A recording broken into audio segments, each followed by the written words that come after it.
Jeet Kune Do's 5 ways of attack, 5 methods of defense, 4 ranges of combat, 3 combat distances.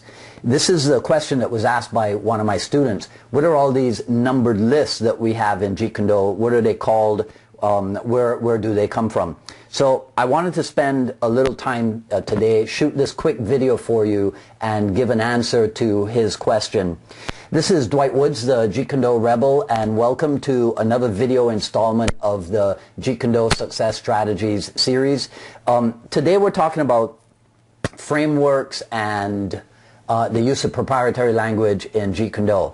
And I came across this listening to internet marketer Brendan Burchard. And I think Brendan got the term himself from Stephen Covey's 7 Habits of Highly Effective People. So I'm listening to Brendan and I'm thinking, this is exactly what we've been doing and using in Jeet Kune Do for 4 decades. You know, frameworks, according to them, are your organizational building blocks, the way that you organize your material for let's say, for teaching in the realm of a Jeet Kune Do instructor.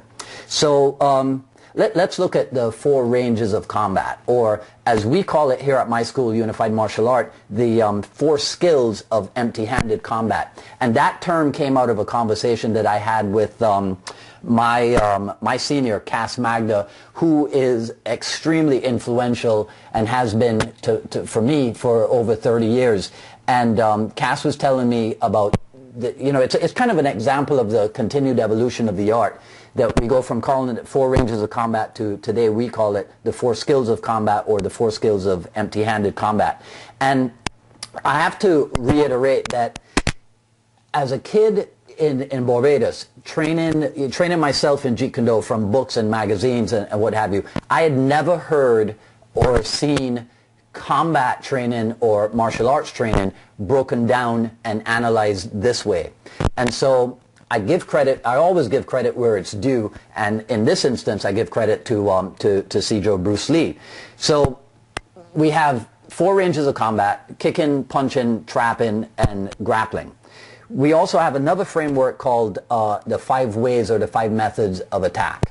And we've got SDA and SAA, the single direct attack and the single angular attack. We've got ABC, attack by combination, ABD, attack by drawing, H or FIA, hand or foot immobilization attack, PIA, progressive indirect attack. If you've got the 5 methods or the 5 ways of attack, you've got to have the 5 methods of defense, right? Or as in UMAA terminology, the 5 methods of counter-offense. So going up the ladder of efficiency, we've got distance, then we have block and hit, which I believe Cedro Bruce referred to as touch and go. We've got simultaneous parry and hit. We've got evade and hit. We've got stop hit, or the interception, which gives the name to the art and the philosophy itself, the way of the intercepting fist. We've got, finally for this video, the 3 combat distances: out of range, brim of fire, or rim of fire as we call it, and in range. So these are the, and excuse the phone, I'm shooting this video right here in my office. But these are the frameworks and the, okay, let me just pause this and reshoot for you.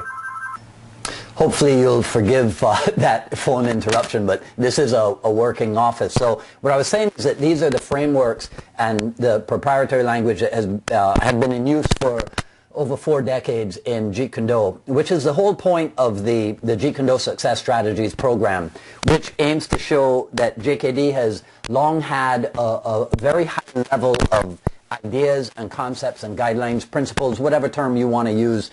And so it's no wonder that the Brazilian Jiu-Jitsu, for example, and mixed martial arts people, and I use them simply because they have kind of dominated the martial art landscape for a while. So it's really no mystery that they have been given a lot of credit to Bruce Lee as being a person of influence in the development of their art. But it's really only the Jeet Kune Do clan, the people who have been using this approach for over 40 years. It's really only been living it that can lay claim to this approach. So, hey, if you enjoy what I'm talking about, if you want to join in on this new Jeet Kune Do conversation, then simply register at the Jeet Kune Do Success Strategies website. Or if you happen to be catching this video on YouTube or one of the other places, then subscribe to my channel at the Jeet Kune Do Rebel, and I'll be able to keep you informed when we release the next video in this series. So this is Dwight Woods, the Jeet Kune Do Rebel, signing off, and I'll see you on the next video.